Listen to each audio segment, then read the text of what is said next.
going, guys, and welcome back to another episode of What Do You Do for a Crust? With us, we have our unofficial co-host, our project manager. Thank you very much. Thank you.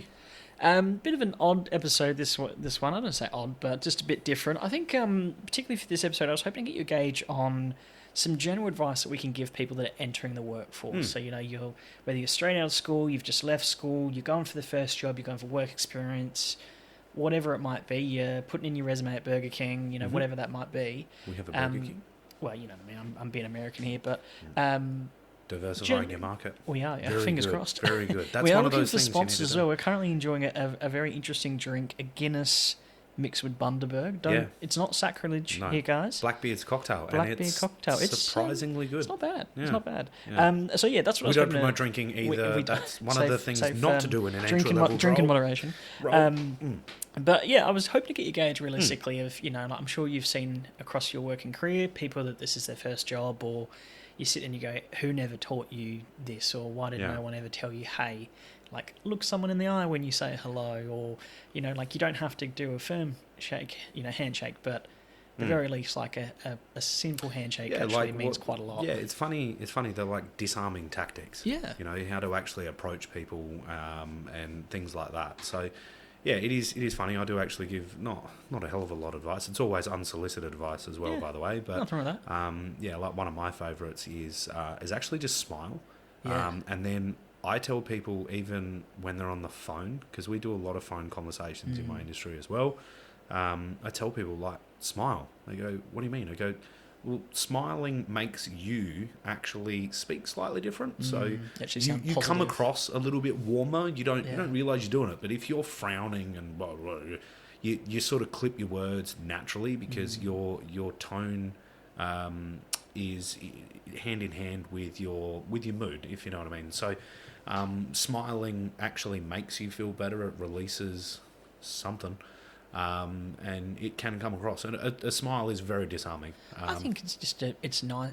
At the very least, you come across as a happy person, whether it's it's by the phone or not. And if you are meeting people face to face, being happy to be there is always a very good start. I agree. Like, at least you've got that core interest. Do you ever remember being a kid and it's Friday night and it's like, oh, okay, let's order pizza, and you remember being like embarrassed to call the phone? Yeah. I wonder if kids are like that these days. I remember being like, oh, I don't want to call it. It's embarrassing. I actually think they are. Quite important. But that's where things like Uber Eats and DoorDash and Menulog and all that, you no longer have to do that human interaction at all, right? So I obviously use them for convenience. I don't do them all the time because I don't like wasting money because they do markups and so on and so on. And it's but yeah, you no longer have to actually speak to that person. So it's the way it is in a lot of different things.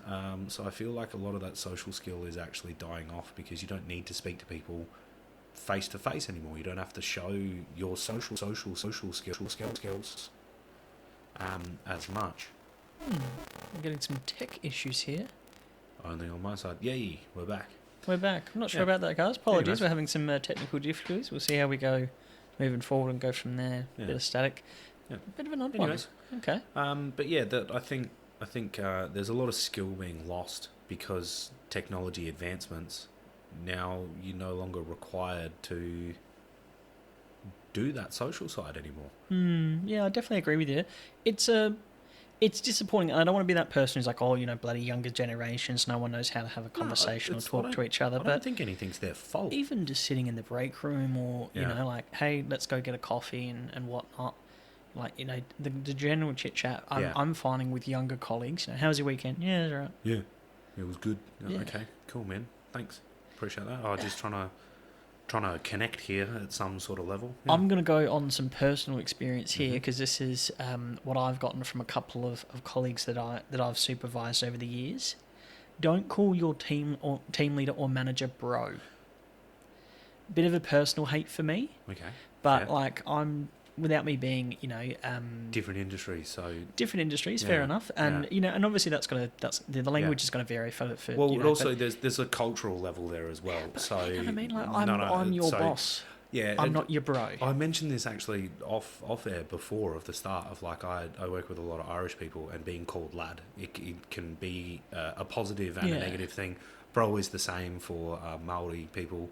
If you know what I mean, it's like, and Australians use the word mate. Yeah. So I fully understand what you're saying. I think on a cultural level, you could probably overlook a lot of that because in some of those, well, most of those cases, they can all be in terms of endearment and offensive language, depending on tone and it depends context. on how you interpret it as well. But yeah, you're right. If a kid straight out of school with his emo haircut called me bro, I'd be like, I'd think about kicking you in the chest. I don't know. I'd think about it. I wouldn't do it. Yeah, there's a difference between things. We can all fantasize. Don't worry about that. No, you're right. You know what I mean? Like, it's not that you have to be professional, and you want working relationships, and I get you become friends and close colleagues and all those kind of things. Absolutely fair, but I just don't. There's nothing wrong with you. You don't have to say sir or man or anything like that, but just refer to someone by their name. See, it's funny. It's funny in my general vernacular. Right, I actually, when I first start speaking to someone, in particular people who are older than me, and it's not always the case. For younger people as well, I do it to show us respect. I'll normally say sir. It's hard with madam because that can be offensive. Some people like that, some people don't. Generally speaking, most males don't mind the word sir. That hasn't become a word that can be offensive yet. That day will happen. But in particular with guys, I will say, oh, thank you, sir. No worries. Oh, how was your weekend, sir? And then I'll say their name after that. So I give them that respect at the start, and then once we've broken that little bit of ice of, hey, I respect you, we go into a more familiar setting. I'm also a big believer of I probably push cultural boundaries at times. I actually like to use certain words that if you are from, like I work with a couple of people from Serbia, I think, and now I feel really bad. But the other day, like I just asked them. I was talking, and I was talking to one of the Māoris, and I was like, "Oh, what's going on, whānau?" And whānau means family, right? And it's like, that was like a kinship thing, though. It's like, hey, like we're together. It's like saying brother. Yeah. Do you know what I mean? So, like what's going on, brother? As opposed to bro, same thing, vernacular. It's the same language. I get that there's a lot of blurred lines in that. But the irony being that when I said that, this person looked at me and was like, oh, okay. And I'm like, oh, okay. Well, in Serbian, like, how do you say family? Like trying to be inclusive. So it's actually breaking away from that conversation and bringing someone else in that's, so... I appreciate the thought you've had to consider the greeting. I like using a lot of people's language. I don't do it straight off the bat. I don't just meet I think people it depends on the rapport that you have with, and, with the person you're conversing with. You need to get to that point. So I suppose in terms of younger people breaking in, you have to start with some form of respect. Like you said, you have to eye contact, and you don't have to. You can do whatever you like, but generally speaking, you get further with honey than you do with vinegar. So being polite to people is just a great place to start. I mean, then when you get more familiar, you can start breaking that down. I have seen people try to be familiar right at the start because they don't quite understand the social situation that they've walked into. An example of that is, two people have known each other for 30 years and they call each other by a nickname. Then a person comes along and they use the nickname straight away, whereas that's an inside thing. So, I feel like when you're meeting people as well, even if you know that they have a nickname, you start with a name and you earn the right to use their nickname, because you also don't know where the story comes from. I do it, yeah. So speaking of where does the story come from, I do know a guy called, actually, his name's Chicken, and it has to do with maybe he could have got caught in a truck choking the chicken, and it may have come from that. I don't know if that's PG for this show, but same thing. He really nice guy. I don't know if that story is true or not. I'll never ask him. Yeah, fair enough. But I can understand. There's that chicken as a nickname could mean many different things. It could mean heaps of different things. And you being it's your day one and you call him Chicken. Yeah. I think there's nothing wrong with just asking someone as well. Like, okay, what's your preferred name? Yeah. I think quite in a lot of people will age, ask me, do you prefer Ed, Edward, Eddie? And I go, I don't like Eddie. Yeah. And they're like, oh, no worries at all. Yeah.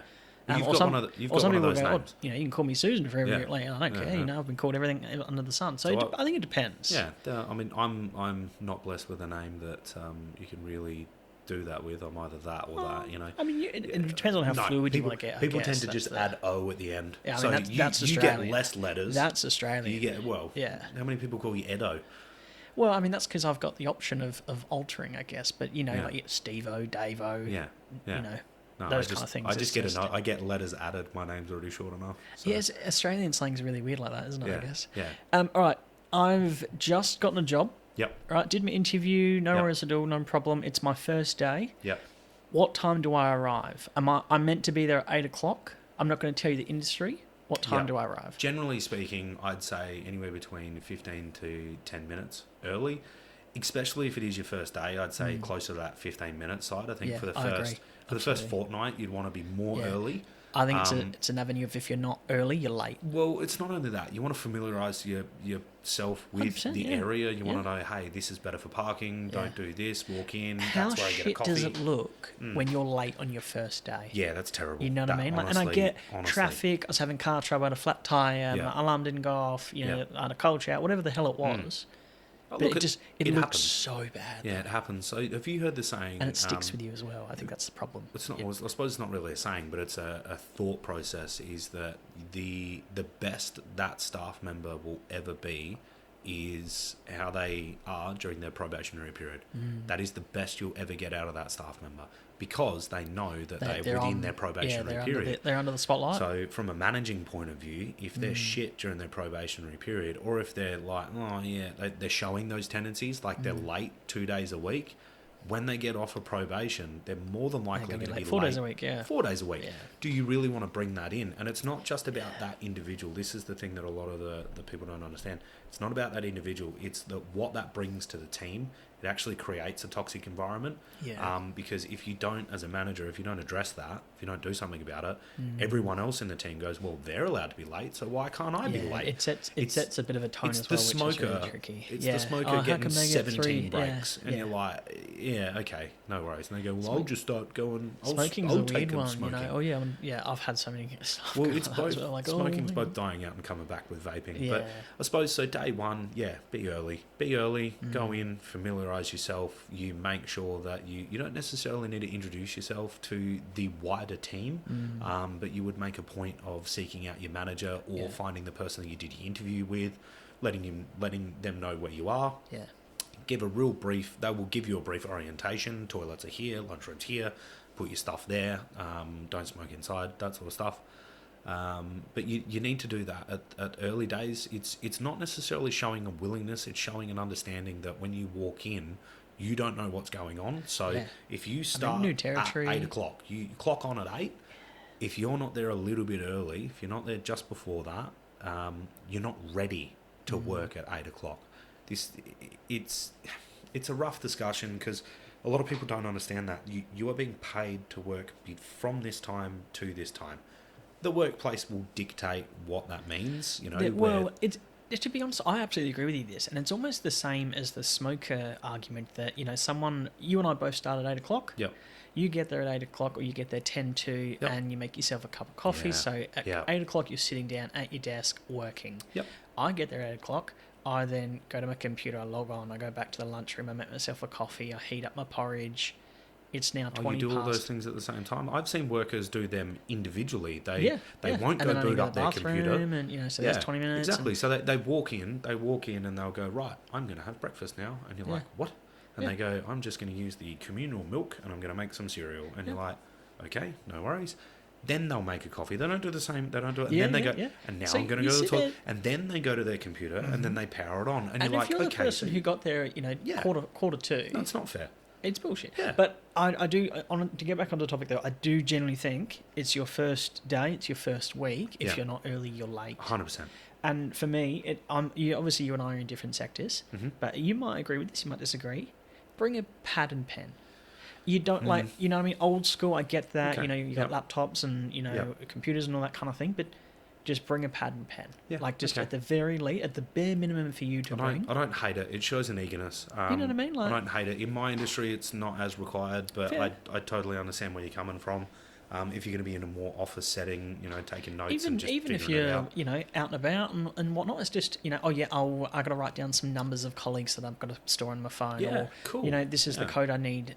This is my password or my temporary password for my laptop. From a manager's point of view, if you saw someone doing that day one, day two, you'd be like, they're eager, they're keen, Yeah. they actually want to be here. Yeah, they thought about it. I like that. Weird one. Day one, do you bring your lunch? You buy your lunch. Bring your lunch. I agree. Bring your lunch, and that's more of a social thing for me because it's like cool. You don't know where you're going. You don't know what's good. You don't know what no worries. If your team offer and go, hey, we're going to the bakery, we're going to the pub, whatever the industry you join is. That's a social thing. That's a social thing. No worries at all. Or the boss goes, hey, I'll shout your coffee. Like no worries at all. No worries. And but you use those opportunities as well. Like if the boss goes, I'll shout your coffee, or the team goes, hey, we're going down to the bakery. Your next thing you almost should be saying is that where we go? And you use the word we. It's an inclusive word. Is that where we go? Because you're inserting yourself into their things. Yeah. And they'll go, yeah, man, we go here to get coffee because that place over there is crap.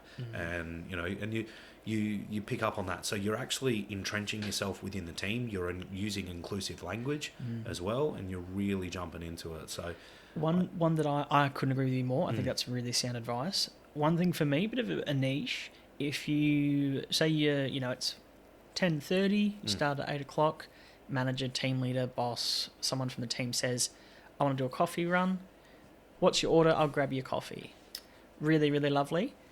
No worries at all, but I'll get you tomorrow. I'll get you back next coffee. I think as long as, it's all good to get the free coffee and, no worries at all, but as long as it's reciprocated down the line, if it's not... Yeah. Once again, it comes from what is that manager trying to do as well. So if it's a colleague, yes, I think you should offer, but in certain things, I think it is a gift at times, and you can take gifts. That doesn't mean that you don't give a gift back later either. Yeah. I do agree with that. That not call it tit for tat for coffee. But if it is like day one, and this could very well be your manager trying to be inclusive. Yeah, and then they might just want to get to know you exactly. as well. They just want to just want to double check your order and make sure you're not a skinny cap half with a pumpkin shot. Extra hot with 2 ice cubes. They're hoping that you're just going latte. Please. That you're not fucking crazy. Yeah. Yeah. Can I get a flat as long as white? it's hot. Yeah. Whatever. Yeah. So, by the way, the wild coffee orders, right? Because every so often, because I try to reduce sugar, and there's actually a ridiculous amount of sugar in milk. Is one of those things. Every so often, I'll go, yeah. Can I just get a black coffee? You get the same look, by the way. You get the same look for a black barista made coffee than you do for the thing with the 4,000 options in it. And I think that's because... I would appreciate the simplicity, to be honest. I think it depends, though. I think a lot of people going, if you're going to barista-made coffee, put milk in it. I'm like, it's the beans that I'm drinking. It's just milk, yeah. I mean, anyways. some would argue, it's the cost, and coffee's expensive, so you may as well get the milk. By the way, for people listening, this is called small talk. This is small talk. This is small talk. This is things that you need to do as well. You need to make little jokes. You need to be able to have a bloody conversation with someone. It's not always easy, and once again, going back to that, skills were available differently to previous generations than they are to, say, newer generations. There was a lot more forced social circumstances. As an example, our parents always went, if we wanted to go see our friends, sometimes we just went to their house to see if they were there. I don't know if children's not the right word. I don't know if the younger generation would ever just drop in. I know of people that go, if someone knocks on the door, they panic and they're like, well, someone's here, and they're like, oh, I've got to check the camera. Like, why is someone at my door? And it's like, could you imagine that? What's a door? I mean, our parents were just like, all of a sudden Susie dropped in and she came and stayed for dinner, and and at that time it was big family meals and so on. So it is different now, and I do think the younger generation have it harder. I think I'd probably say this in almost everything. I think they're burdened by the current social. There's so much now. I think is the challenge. Where life was probably a bit simpler, and information wasn't readily available, and now tech's more advanced. We haven't even gotten to AI yet and all that kind of stuff. So it's. I mean, it's the same thing that you can't compare apples to oranges. You can't compare I don't think it's fair to compare generations. No, It's I exactly don't. that. I don't. Yeah, I don't think it. No, I don't think it's fair for one generation to have an issue with another generation because they're from different generations. Yeah. They could not like it, but at the end of the day, they need to respect the fact that they grew up in different times exactly with right. different inputs. influences. Yeah, 100%. So, Where do you sit on? So I've asked a few leaders this question, and I absolutely am for it. But I'd be curious to get your gauge because some people don't like it, which I don't understand. For me, day one, week one, even month one, ask questions. yeah, no, I'm Ask big questions. on it. Big Put on your it. hand Yeah. up. Like if it's a CEO all staff meeting with Mhm. 200 people, Mm-hmm. probably don't put your hand up. Yep. But if it's a team meeting, if it's Yep. a one-on-one with your boss, manager, team leader, Yep. coordinator, colleagues, whatever it is, like ask those bloody questions because 100%. there's hear that saying of like there's no stupid questions. Yeah, so I was about to touch on that. There are stupid questions, right? But there are ways to ask stupid questions. Yeah. Generally speaking, if you think it might be a little bit silly, I don't know any manager that wouldn't appreciate, and they say it all the time in meetings or whatever. They Yeah. go, "Hey, if you want to come and talk to me after this, feel free to do so." I like you take Yeah. those opportunities. When you feel like you've got a stupid question, you still need to ask that question. You need to find out. So unless your social circle is built up in 20 minutes that you've been there, that you can ask the general populace around you without ostracizing yourself and being like, well, that guy's a little bit silly. You would still ask your manager, but you would do it in a one-on-one situation. You find the time. I couldn't agree So more. for me, it's still ask the question, but in certain questions, if you think it's silly, you take up that opportunity of doing it in a one-on-one space.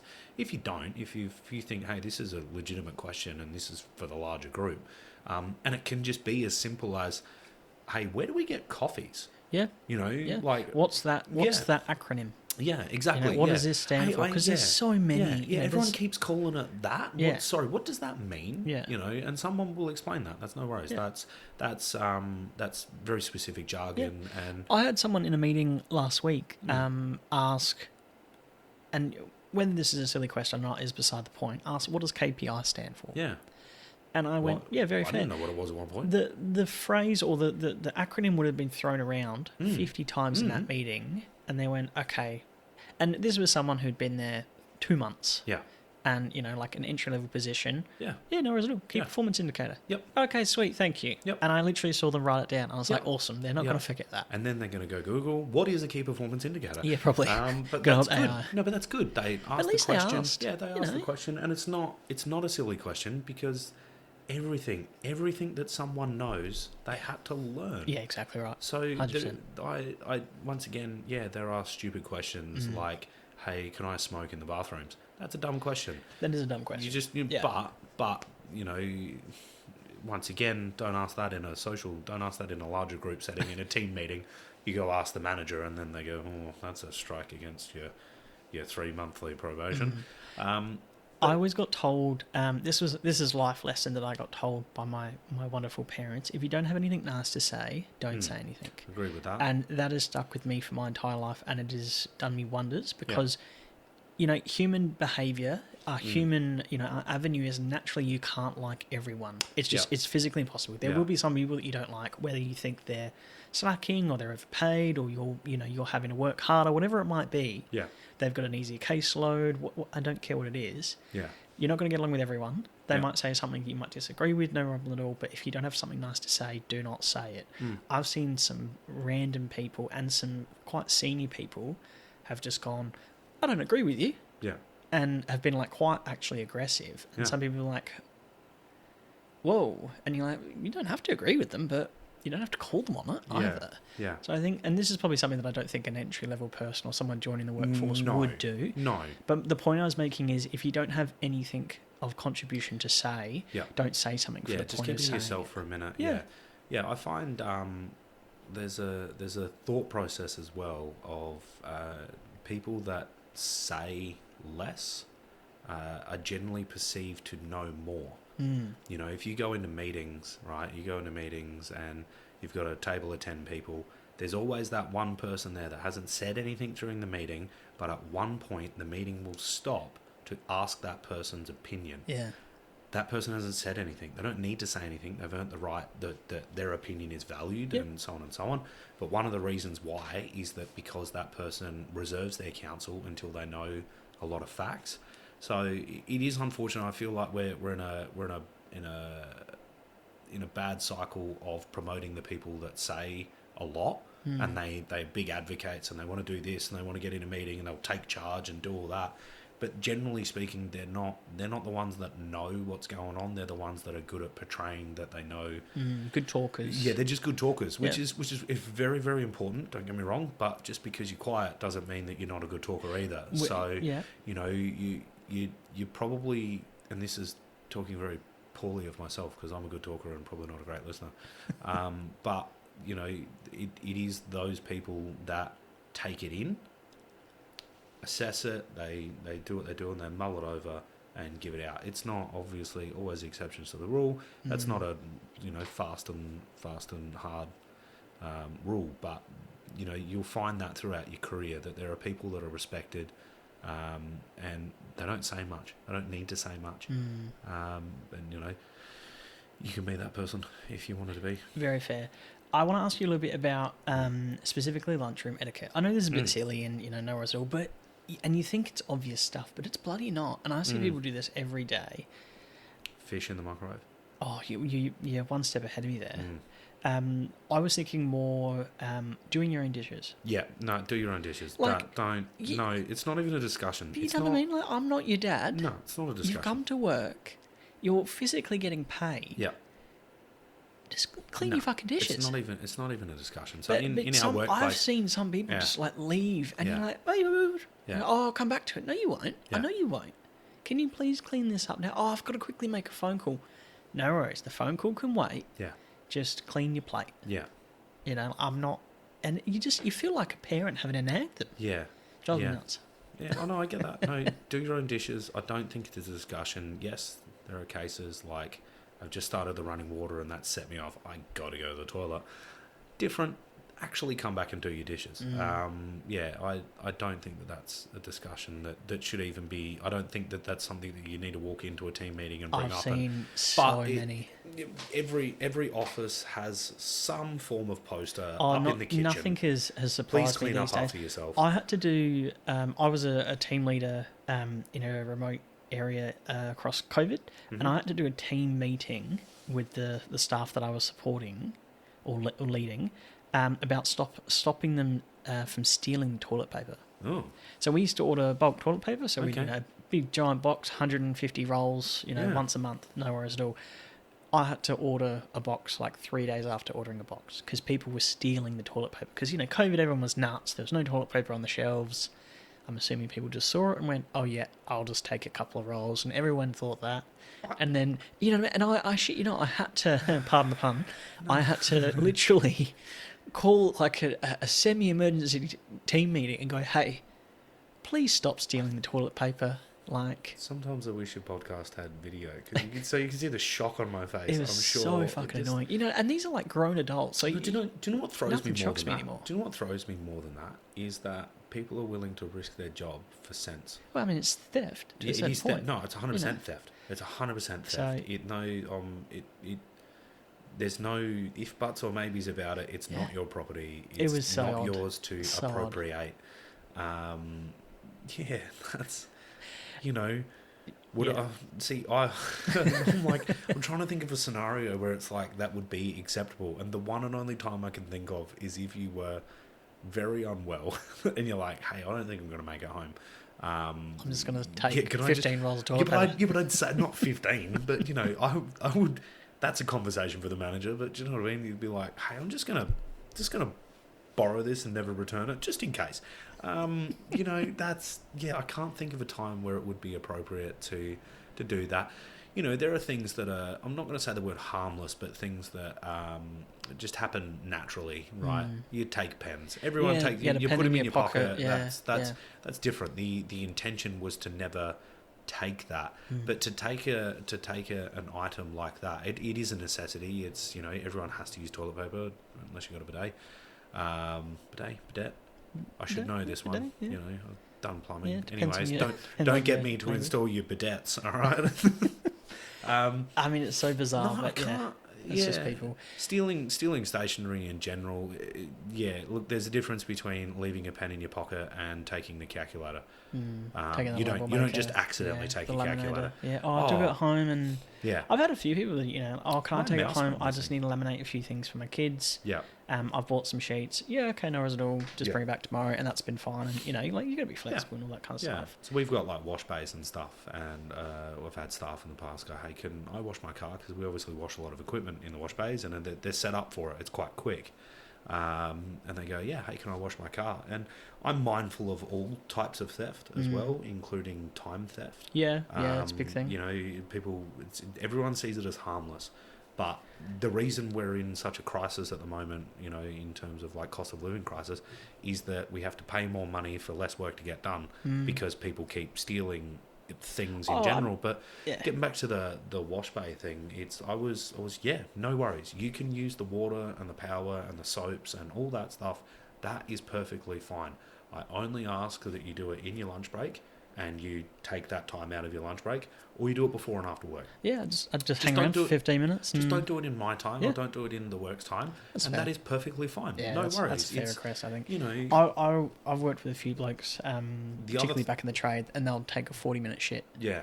And you're like, don't get me wrong, like if you've got bowel, you know, I don't wanna irritable do the bowel math or on something like but that. If that's 40 minutes a day. There's a few. I've seen a few posts on you know social media where it's like if you do you know That's 3 however hours many and- bowel 3 hours and movements, 20 minutes. you know, in a week.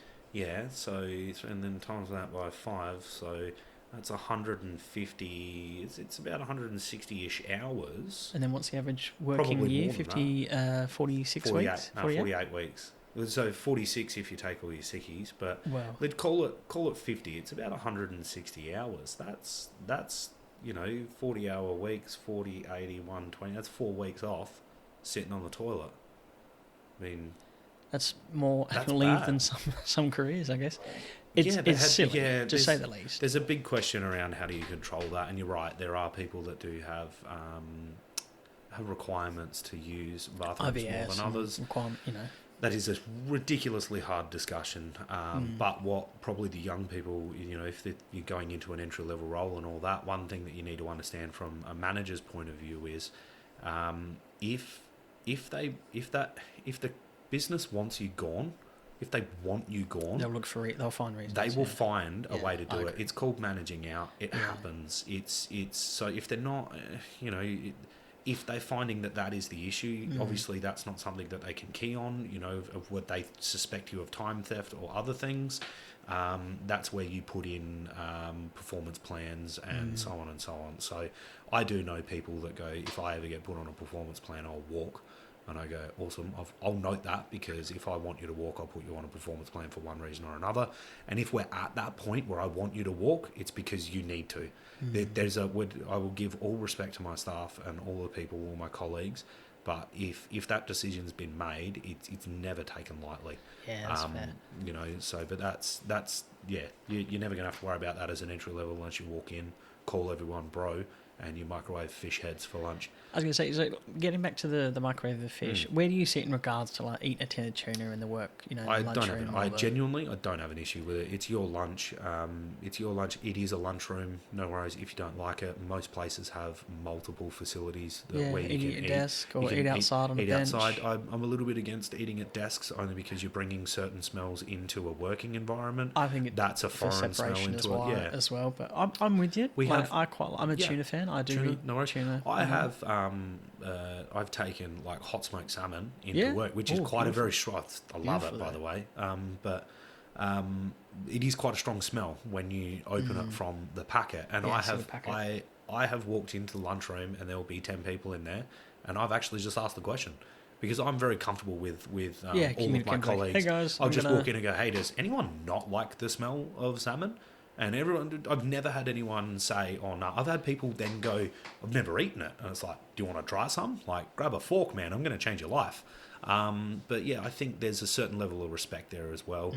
Same thing. You're eating something that you know that some people don't like. Yeah. I've had a manager previously who was literally, he was one of those people that fake, I'm going to say fake gag because he was not a great manager, and I didn't like him, and in the end I didn't respect him, unfortunately. But I respected some parts, just not all parts. But yeah, he would do that, like the gagging thing, and he'd be swearing and yelling at people if someone brought tuna in, and he'd call it cat food, and he hadn't eaten it in 30 years, and you're like, okay, mate, like, relax. You know, I don't see an issue. We got workers that work with us at the moment that come from the Philippines. So yeah, a lot of the dishes that they bring in are not what's considered to be Western cultured food. And they've got, quite aromatic. Yeah. Never an issue. Yeah. Never an issue. I think it's just about, if it doesn't suit you, just, okay, we'll go somewhere else. Well, It's usually, I agree, usually there's many options. Be an adult. Get over it. Yeah. Like, no one's making you eat it. And if every you now and don't then want to there's be that in person there... that's like, ooh, like you said, that individual. The other one I wanted to ask you about, this is a huge one for me, and I don't mean to generational target, but a huge one that I've had to call up on many individuals, not just of a certain age, but of all different age catchments. Stay off your phone.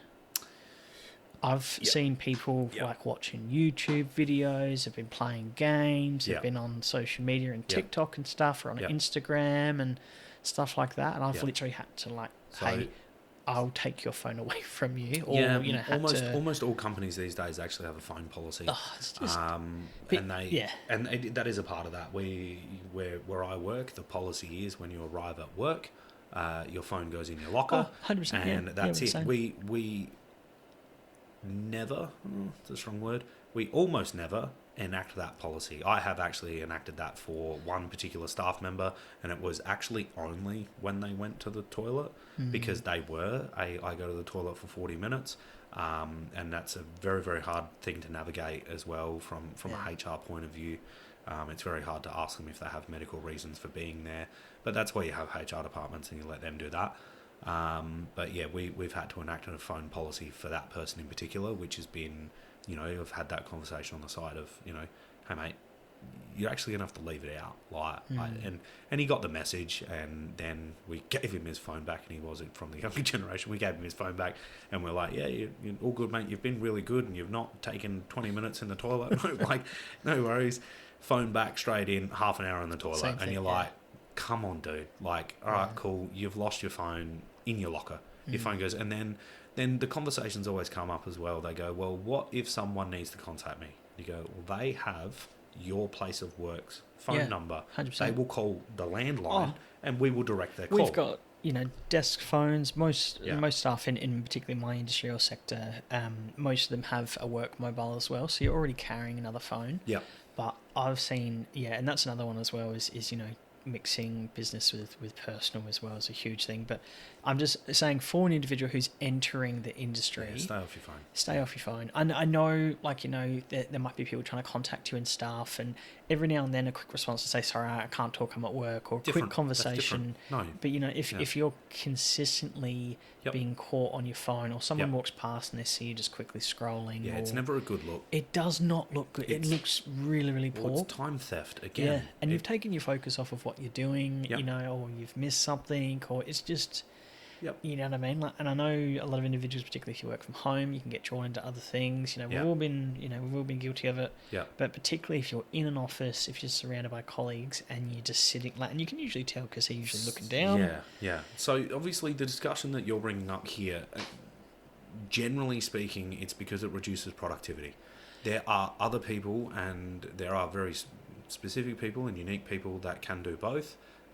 That's a thing that their manager will need to determine. And then I will say, my environment can be quite stressful. I mean, I don't work with people dying and whatnot, but as a wild example today, and don't ask me why I know this, but I did get the shits up today. I had 207 phone calls in and out on my mobile today. And I also travelled 5 hours to go do a job, and it was a nightmare of a day.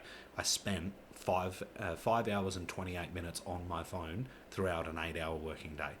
It was a lot. It was just a lot of breakdowns, a lot of poor communication. It was just a bad day. That's a common thing of your job, or maybe not a common thing because you're saying that's a really bad day. Yeah, that was a bad day. But that's a requirement to be of your job. right? That's to be expected. So In moments though, so if you're having a bad day, social medias, stuff like that can de-stress quite quickly. But I think in your industry you would have like wellness rooms, quiet rooms. To be honest, in every industry that I've been in, and I've been in a few: hospo, construction, health, government, non-for-profit, mental health. In every industry that I've been in, and I've engaged with individuals that are on their phone, there's different ways of, if you've had say a really bad experience, or say something really bad has occurred, going on your phone is usually not really a great thing. Usually you want fresh air, you want to get out and move, or you just want to debrief with someone. That's a good point. Usually doom scrolling, or I'm not trying to say doom scrolling, but usually then looking at a device isn't really going to help, and it's almost more of an escape as well. I mean, that's my own personal opinion. I don't have any findings to back that, but as a professional standpoint, and purely for the advice of an individual who's entering the workforce, if you're on your phone a lot, it gets noticed. Noticed real quick. And it really wears thin, because at the end of the day, whilst you're on your phone, you're not doing work. Why is it fair that you get to be on your phone and everyone else has to work? It just looks really unprofessional. Don't get me wrong. I'm not going to call the marketing or social media representative of the company that that's their job and whatnot. No problem at all. Yeah.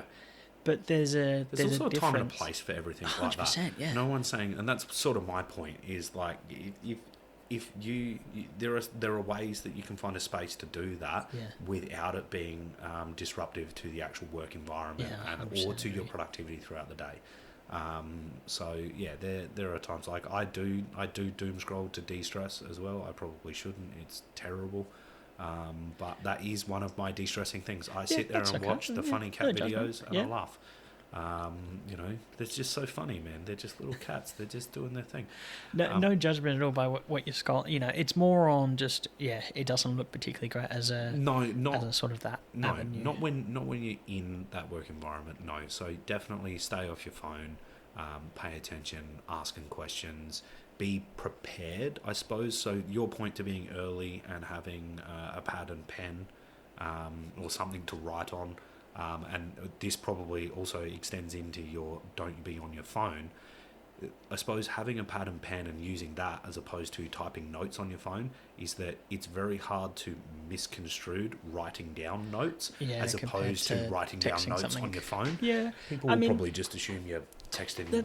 You make a great point, and that's probably not for me to judge, I guess, if someone is making notes on their phone and, it automatically uploads to the cloud or goes to their laptop. Because it from a distance prove that they're taking notes. Yeah, I'm with you.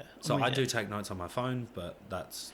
and they might be transcribing it and, no worries at all, or that, they might be prepping an email, not for me to judge, I guess, but I'm just... Yeah, I know there'd be listeners out there who'd be going, mate, this is absolute bullshit of an episode because this is extremely obvious stuff. It isn't. I wouldn't say it's obvious. I would say in the last 10 years, I've probably been a team leader to maybe 200 people. Yeah. And this happens every bloody day. Yeah. And it drives me insane because it's common things and it's not always entry-level people. Yeah. It might be someone that's been there 20 years and goes, I don't need to wash my dishes. I was listening to one of your episodes. I actually listened to a couple of episodes today because I'm a little bit behind. I'm sorry. It's okay. But one of the things, as a key trend, right, that I've noticed in almost every discussion that people have had about their own role or their own industry, social skills actually seems to be right there in almost every single one, with the exception of maybe your truck driver, but that's a very isolated job. But even then, he still has to have a certain level of social skill. He still has to get out and talk to people. So one of the things that I would say to the younger listeners or people trying to come into it is don't sleep on, and I'm going to try to use their vernacular, don't throw shade, don't sleep on... Makes it sound so yeah, it does, sorry. Don't dismiss that. Don't dismiss your social skills. And the irony being, in doing that, so same thing, using certain vernacular, you are increasing that. You're trying to be... We are social creatures. Yeah. We react socially all the time. Communication and social skills is probably just as important as most things. I Your couldn't agree optometrist, more, sorry, not your optometrist, your optical dispenser. optical dispenser, thank you. Listened to that today, that's why I fresh of mind. She made a really good point of we can teach you anything. I truly agreed to that. Yeah, me too. There's no skill, and I think I already said this earlier, there's no skill that I know now that I didn't have to learn.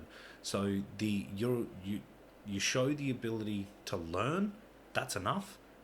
Then you just go learn it. That's fine. But that social side, that is a very hard thing to do. It's very hard to learn. It's very hard to put yourself out there. And ultimately, it starts with presenting yourself well, body language well. So first day on the job, be presentable. Obviously, every job's going to be different. If you're going to be a construction worker, so be it. Fluoro steel caps. But and I would agree with you. Ready. Even if it's an office, I wouldn't be expecting suit and tie unless maybe it's very corporate and that's the expectation. But I suppose as a nice. prelude or as a prequel to the walking in on day one, that is stuff though that you should be discussing at a acceptance of job. Yeah. So when they go, hey mate, well, they probably won't say mate, but hi such and such, we've decided to proceed with your employment or whatever they want to do. Like to offer you my the industry, position. They're not as wordy as they're like, hey mate, you got the job, buddy. When can you start? Usually what they'll do is for my industry or particularly industries that are more corporate, if you're the successful applicant, they have to formally offer you the job. Like, I'm calling you to say you're the successful applicant. I'd like to formally offer you the job. You then actually have to say, yes, I accept the job. Accept the job. Yeah. Otherwise, they're not, and then they'll start with contract creation and stuff. I just tell people to come in on Monday. Yeah, like, hey, we'll see you next week. Yeah. Good job. Yeah, mate. No, that's but that's where and for people getting into the industry, a bit of advice: use that opportunity. They want you, right? So you have out of all of the applicants, whether that be 1 or 100, it doesn't matter. They've chosen you, so you need to, take that as a little bit of a point of pride. Don't get egotistical about it, but they want you to be a part of their business. They're taking a chance on you, so you already know that you are valued, right? So from day dot, them saying yes, you've got the job. That's the start of them putting value and faith and trust in you. Use those opportunities. That's where you ask those questions. Okay, fantastic. You would hope that you've not done a Zoom meeting or a Teams meeting for the interview. I like a face-to-face meeting. You can learn a lot about people. Yeah, one of the things that you learn is do they rock up early to an interview? Yeah. And do they bring any writing materials to the interview? Are they presented well in the interview? So all the things that you would do on the first day, you would be doing in the interview anyway. But you use those opportunities of they go, hey, we want you, right? You go, no worries. I want to be there. Thank you. What is the dress code? What's the uniform? How would you use that time to ask those questions? Some might send you an orientation pack. Some might go, yep, this is the documentation now that you need to complete. You've got to do your tax forms. You've got to do your bank details and... what's your size? We'll order your uniform. I mean, obviously it depends on the job, industry, all those kind of things. But I think that comes into the questions as well. It's I overheard someone explaining to their son of how to approach a business to ask for work experience. And it was, I'm not going to say the word confronting, but it did just show that the social skills are probably not there. They're certainly not at the level that I'm currently living at. But I've been around for a lot longer. I've done it for a lot longer, so I don't mind having a chat with people. But it was very interesting to hear the nervousness in this young person's voice. He was 17. He had a fantastic opportunity. He wanted to do some work experience, and 2 doors down from where he was living, they're building a house. And his mother actually reached out to the builder themselves and said, hey, he doesn't have a car license and he needs to do work experience. This is perfect. I can make sure he's there every day on time. And one of the things, after hearing that, okay, what do I say? How do I do that? And his mum coaching him through how to have that interaction. A lot of that stuff was brought up. The one thing I was impressed was he off of his own volition He said, cool, what other questions do I need to ask? That is a beautiful question. That's a good question. That's a beautiful question. And that is something that you can ask your managers is, if you don't feel like, you feel like you're missing information or something's not right, but you don't know what to ask, a brilliant question is, hey, I don't know what I don't know. Yeah. What questions should I be asking? Yeah. Is there anything else you think I need to know Yeah. before day one, or is there anything you'd like me to prep before coming in? Even on the day, you rock up to whatever job it is, you're doing your orientation. Someone's been allocated to teach you how to use the computer, and this is how you log in. And you need to take these opportunities, is my suggestion, to start that social conversation. It is very, very hard to just meet people when you haven't had a lot of experience at it, and just start a conversation. I generally agree with you. I think you make some great points. And yeah, I mean, we're at roughly 30 odd episodes thus far. I think you're 100% right. You've hit the nail right on the head, that the consistency is communication. You need to be able to talk to people. Some people have said, you need to problem solve, you need to be able to autonomy, you need to be able to break down problems and unpack things further, or analyze this, and industry and job specific, but the real consistency is you need to be able to talk to people. It's communication skills, and unfortunately you get that from social interaction. If you are a younger person and you're trying to increase that, if you're still at school age as well, it becomes those school sports. Yeah, team sports. Team sports are great. Extracurricular don't play activities. Tennis, don't do swimming. There's no talking to people in tennis. Yeah. There's no swimming. Yeah. But volunteering. Yeah. So it's interesting as well. Like even at the age that I'm at, and as much as I'm tasked to go and talk to new people, to drum up work, and to put myself out there on these large projects, I would still struggle to be like, ooh, I just want to go and play football on the weekend. Like, I would be like, I don't have to go meet 30 new people. It is intimidating. You do walk in and, you're the new young blood, and, no one knows you, and you don't know anyone, and everyone else knows everyone, so it's really hard space. But, it's unfortunately, it's just one of those things that if that's what you want to do, you just got to jump in. You just got to do it. You got to put yourself out there. And I think that skill, or the not even the skill, the attempt at doing so, regardless of whether it works or doesn't, by good managers, will be noticed. I mean, we're all a little socially awkward naturally. Like, you know how, like you're at a shopping centre and you go through the checkout and someone was like, I don't know, like small talk to the checkout. Yeah, how they say like, I finished soon, and they're like, and you go, oh, me too, and you're like, oh wait, no, I said the wrong thing, and then you feel like an idiot for 10 minutes, and then you move on. So here's something that just goes on in my brain during almost all of those conversations, and not just people in supermarkets and whatnot, but when I come across people just doing their job, right? One of the things that I do, I wouldn't call it consciously, but it's semi-subconscious. It's that like smile thing, right? It's just something that I do. I try to make sure that every conversation that I have with people is something that that they will remember at the end of the day and bring them some form of joy. Do you know what I mean? I try to leave every conversation with just a little bit of joy. I joke around a lot. I say dumb things. I'm a sacrificial anode at times. Like I make sure that I actually do something dumb or silly or say something dumb. Sometimes that action really breaks the ice. And makes things comfortable. I want people to feel comfortable to say something back to me and be like, oh, it's the Happy Gilmore thing of like, oh, and I eat pieces of shit like you for breakfast. And like, and there you go, you pieces of shit for breakfast. It's like I will be the Shooter McGavin in that moment. I do the exact same thing. Things. My go-to to give people the ammunition to break ice with me. Yeah, my go-to is, so I've recently started a new job. I've been there for about this is my 9th week. Another new job. New job. Because why the hell not? That's exactly what this podcast is about. It's new jobs. And the job that I'm in, the main people that I communicate with on a day-to-day basis are very senior executives, big bickies, quite intimidating people who know exactly what they want. They want answers straight away. I got literally my first day I got put in a meeting with every single one of them across South Australia. Very terrifying. I had 30 seconds to introduce myself and whatnot. For the listeners out there, if you don't know me personally, no worries at all. am bald. I can't grow hair on my head. Yeah. So my go-to joke is, you know, how you going, guys? I'm Edward.